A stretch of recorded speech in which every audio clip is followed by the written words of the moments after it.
Më shumë se 30 hektar me pisha janë djegur plotësisht nga një zjarr i madh që ka përfshirë një pjesë të pyllit në Voskopoj.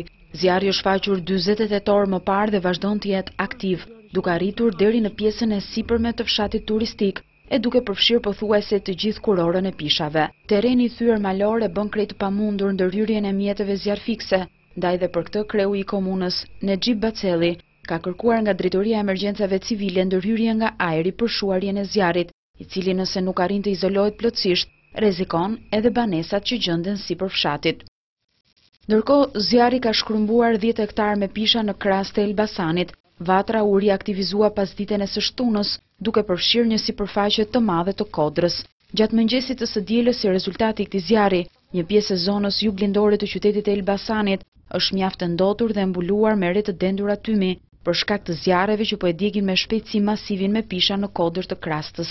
Kjo situatë është rënduar edhe për shkak të pamundësisë për të ndërhyrë me mjete në zonat e përfshira nga flakët, si pasojë e terrenit malor. Nga shtabi i emergjencave civile konfirmohet se nën prefekturën e Gramshit janë aktive 3 vatra zjarri, ndërsa në atë të Librazhdit janë 2 të tilla.